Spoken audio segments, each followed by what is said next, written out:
Assalamualaikum warahmatullahi wabarakatuh. Salam sejahtera. Kerana kita masih lagi di awal bulan Syawal, ramai masih menyambut walaupun dengan keadaan yang terbatas dengan keluarga. Saya ulangi selamat Hari Raya Aidilfitri, maaf zahir batin, minal aidin wal faizin wal maqbulin, kullu am wa antum bi khair. Tetapi seperti mana yang kita ulas, semangat Aidilfitri ini haruslah mengembalikan ruh fitrah, supaya kita ada tekad untuk membersihkan diri daripada semua kemungkaran dan menjadikan ruang baru ini dengan tekad untuk membawa perubahan dan kebaikan, akhlak yang lebih baik, ekonomi yang lebih baik, menolak kemungkaran, rasuah, penyelewengan, penindasan. Sebab itu ada kaitan dengan apa yang saya nak ungkapkan hari ini, mengenai keadaan yang agak kecamuk sekarang. Ya. Ada yang sebut malapetaka, ada yang sebut kemelut, tetapi ternyata dalam bidang politik kita agak terumbang-ambing, ya. Tak kira sebelah mana pun sekalipun, kita masih belum ada kepastian dan ketentuan tentang arah negara kita. Dalam ekonomi kita hadapi kemelesetan yang parah dalam sejarah, dan ekonomi umpamanya dalam laporan terbaru umpamanya Malaysia Macro Update, it's downtime, ya. Maknanya kita sekarang menjangkau walaupun 0.7 dalam suku pertama, tetapi menjunam, berbeza dengan unjuran yang lebih positif sebelumnya. Dari segi sosial, tentu kita ada sekarang ni penjarakan sosial, mana pembatasan hubungan. Dari segi kehidupan pun begitu. Jadi kita dapat merasakan ada keadaan yang agak sangat merunsingkan. Ini membawa saya kepada apa yang saya sebut hadis yang berjudul Ruwaibidah. Hadis ini saya harap sudah teliti baca, kerana sangat relevan dengan zaman, semua zaman, tapi terutama sekarang, ya. Diriwayatkan oleh Abu Hurairah radhiyallahu an, Nabi Muhammad sallallahu alaihi wasallam bersabda, sayati 'alan nasi sanawatun qadda'at yusaddaqu fiha al-kadhib wa yukadzabu fiha as-sadiq wa yu'tamanu fiha al-kha'in wa yukhawwanu fiha al-amin wa yantiqu fiha ar-ruwaybidah. Qil wa ma ar-ruwaybidah? Qala ar-rajulu tafah yatakallamu fi amril ammah. Teliti maknanya, maksudnya, ya, akan datang kepada manusia tahun-tahun yang penuh dengan penipuan dan tipu daya, ya. Pendusta, kata-kata pendusta dipercayai, dibenarkan. Maknanya mangsa yang didustakan percakapan orang yang benar. Diberi amanah kepada pengkhianat, dan dia kena khianati orang-orang yang amanah. Kemudian akan berkata golongan di Ar-Ruwaybidah. Baginda sallallahu alaihi wasallam ditanya, siapakah golongan Ar-Ruwaybidah itu? Baginda sallallahu alaihi wasallam menjawab, orang yang bodoh, ya, dan fasik, berbicara, mengurus berkaitan perkara-perkara umum yang besar. Ini hadis ini riwayat Ibnu Majah dalam kitab Al-Fitan, Imam Ahmad, Al-Hakim, dan dinilai sahih oleh Albani radhiyallahu an. Baik. Dalam kupasan Imam Asy-Syatibi dalam kitab Al-I'tisam, dia ulas apa dia Ar-Ruwaybidah ini, ya. Ar-Ruwaybidah ini katanya adalah orang-orang yang bodoh dan keji. Maknanya dari segi dia bukan saja rendah akal budi, ilmu, tetapi keji, maknanya dari segi akhlak. Bercakap berkaitan dengan umum, dasar. Kalau kita dalam istilah sekarang, dasar politik, dasar ekonomi, dasar sosial, yang dia bukan ahli, jadi akan mengelirukan. Dan tetapi dia masih terus dalam pengucapannya. Saudara, saya nak ulas kemudian, tapi jangan sebut sini. Hadis Ar-Ruwaibidah ini seperti yang dikupas oleh dalam I'tisam, ialah mengupas tentang keadaan di mana ada percanggahan kedudukan di antara yang benar dan yang palsu. Yang benar dipalsukan, yang palsu dibenarkan. Ini selalu kita ingat. Dan kita juga kalau lebih biasa dengan hadis pendek yang kita ramai di kalangan kita hafal dan kita dengar dalam banyak tazkirah ustaz-ustaz kita, qala Rasulullah sallallahu alaihi wasallam, riwayat Imam Al-Bukhari, idza wussidal amru ila ghairi ahlihi fantaziris sa'ah. Jika urusan atau tanggungjawab diserahkan bukan kepada ahlinya, maka nantikanlah saat iaitu saat kemusnahan, kerusakan. Jadi saudara, ini matanya kita cuba jelaskan. Tapi kebetulan leluhur bangsa kita dalam wilayah Kepulauan Melayu ini ada menonjolkan beberapa pujangga besar. Di Jawa, di antara terkenal adalah Ronggo Warsito, ada yang dijawakan sebagai Rangga Warsita. Dia hidup dari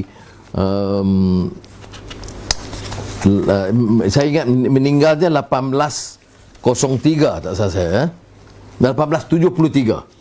Lahir 1802, 1824, masa itu tahulah, belum pasti. Tapi dia ini pujangga besar di Keraton Yogyakarta, di Kasunanan Swarakata sebenarnya. Dia dianggap pujangga terbesar terakhir dalam sejarah Jawa.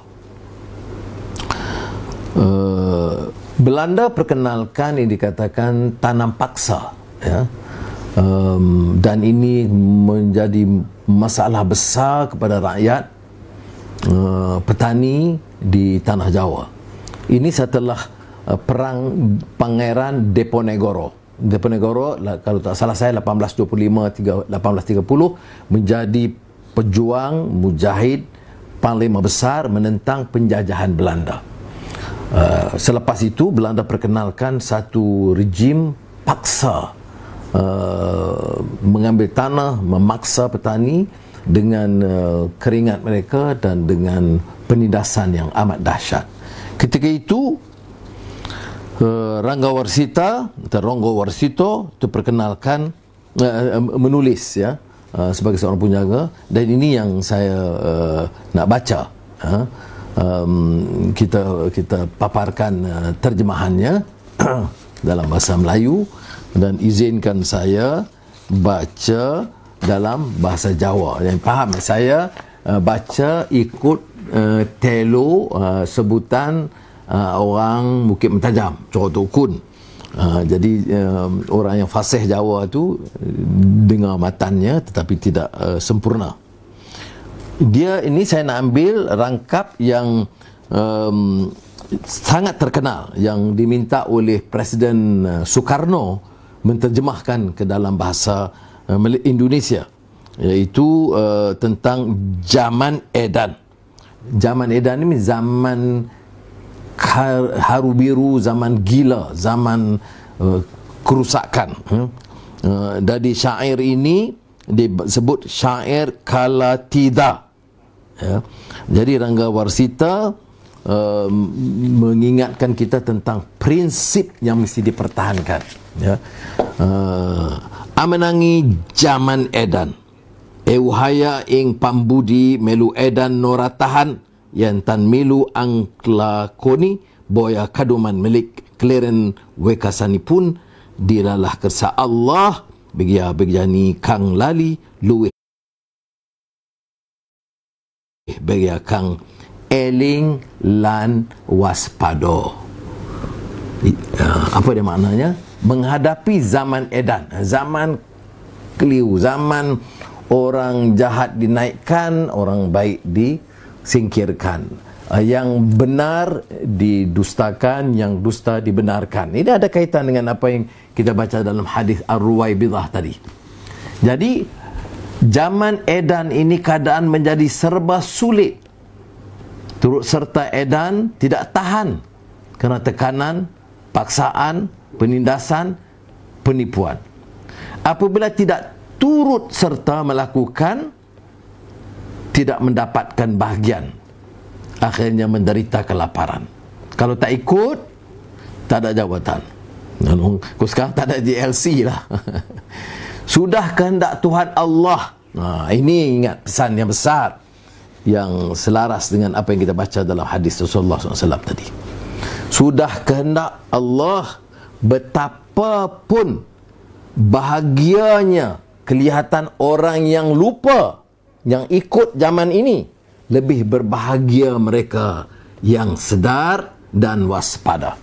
Ini yang disebut, yang kita ulang dalam rangkap eling lan waspada. Yang ini kita hafal betul. Maknanya dalam berhadapi keadaan ini, kelam kabut begini, kita kena ada prinsip, ada ilmu dan kesadaran. Nak dapat pangkat, boleh khianat. Nak dapat jawatan, boleh salah guna kuasa.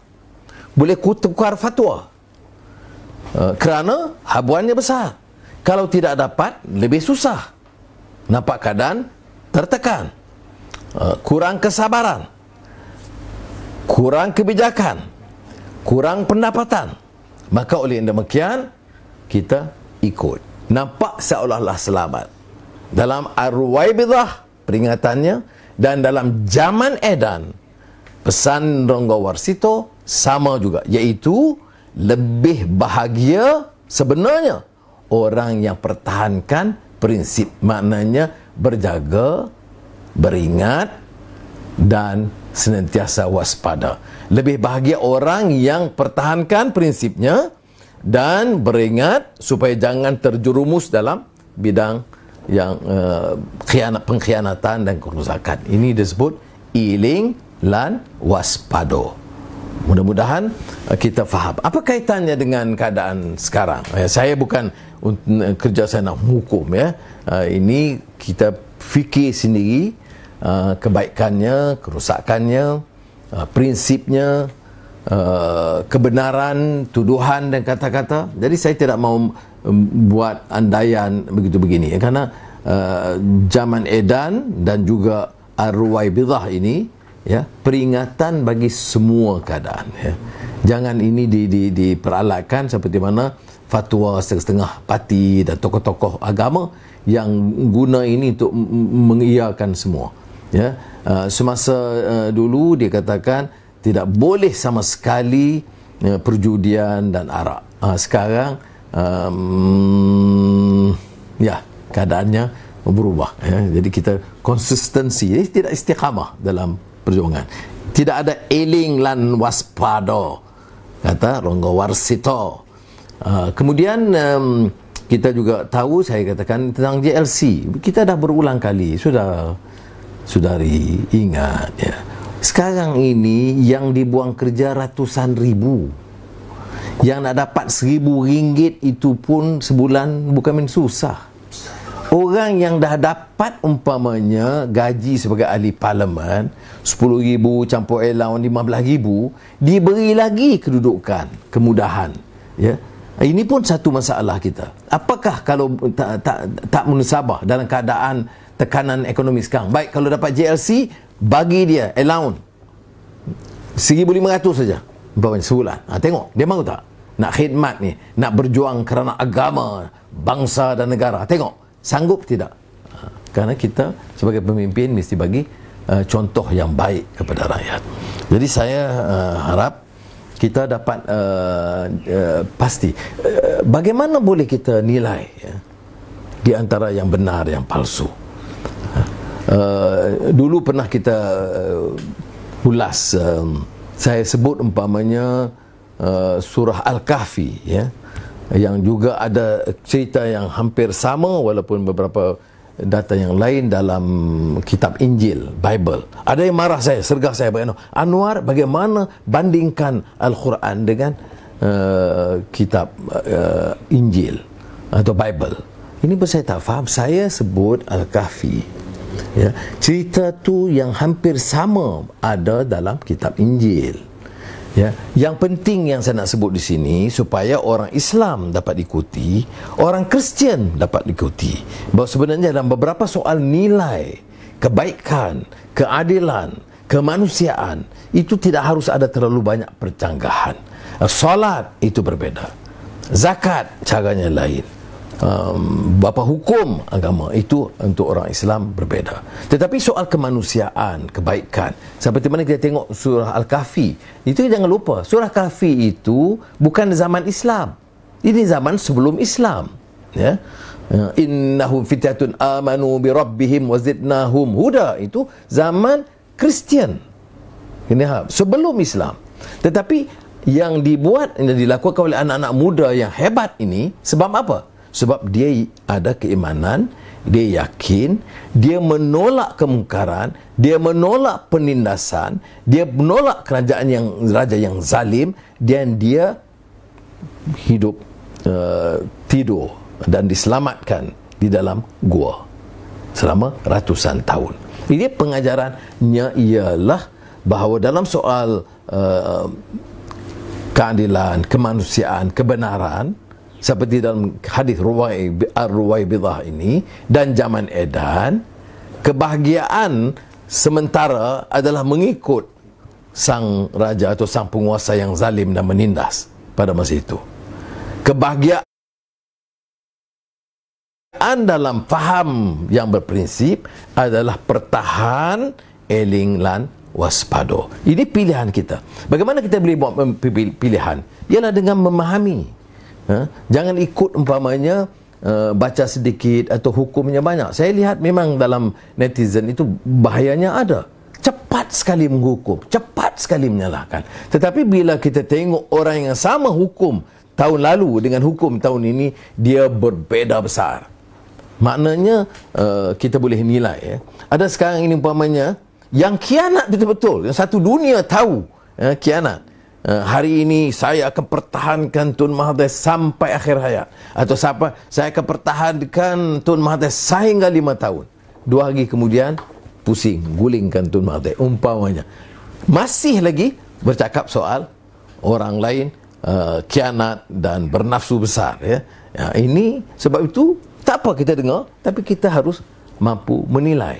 Ada orang yang umpamanya dalam soal keadilan yang mengatakan, pasal apa dia digugurkan? Pasal apa dia dipecat atau digantung? Dia dah keluar. Dia dah tak sokong prinsip ini. Dia sokong kelompok pengkhianat. Ini nak tahan apa? Kalau dia ada prinsip, keluar aja. Kalau saya lah umpamanya, dalam keadaan saya tidak setuju, saya keluar. Saya tidak mau berserta. Ya. Seperti yang sudah tahu dalam keadaan sekarang, kalau saya mau, saya boleh pilih untuk menyertai. Dan saya dapat jaminan kedudukan yang jauh lebih baik ya.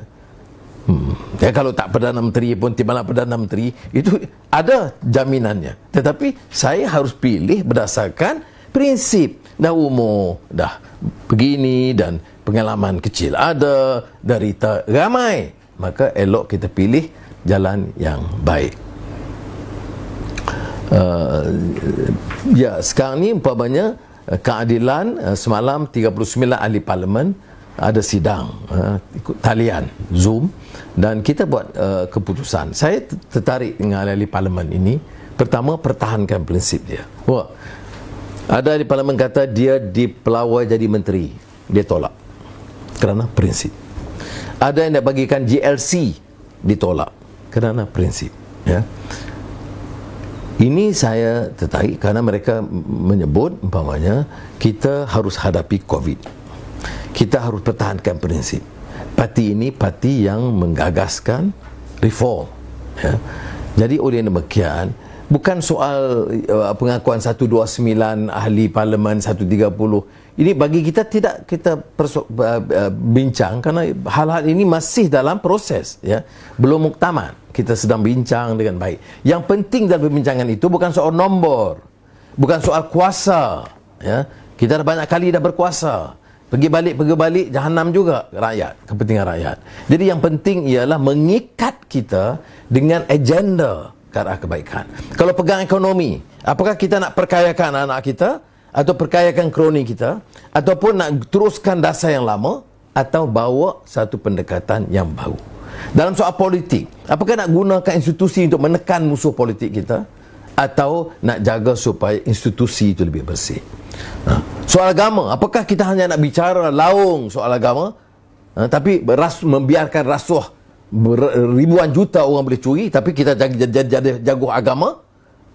Jadi apakah, ataupun nak gunakan faham Islam itu cuma memperbaiki akhlak dan akal budi, menolak kezaliman, rasuah dan penindasan, dan mengambil langkah-langkah yang lebih baik untuk meninggikan syiar Islam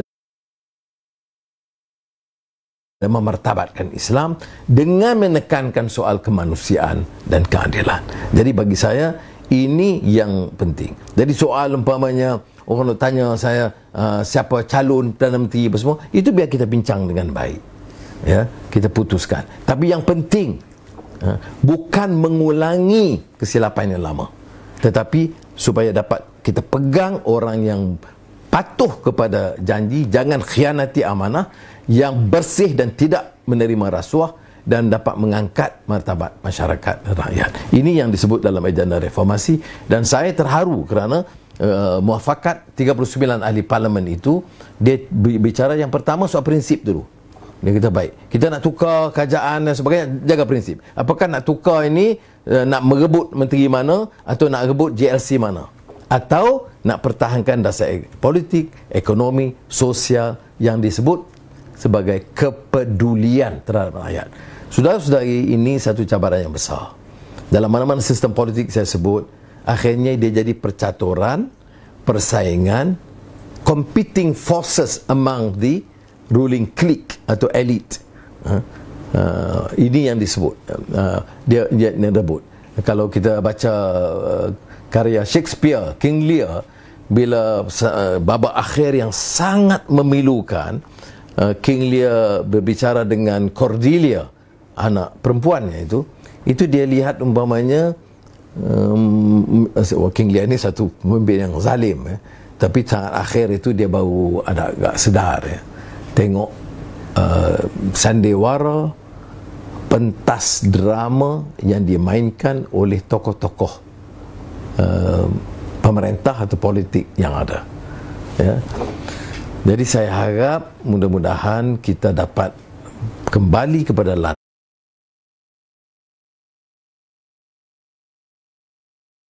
landasan perjuangan. Ingat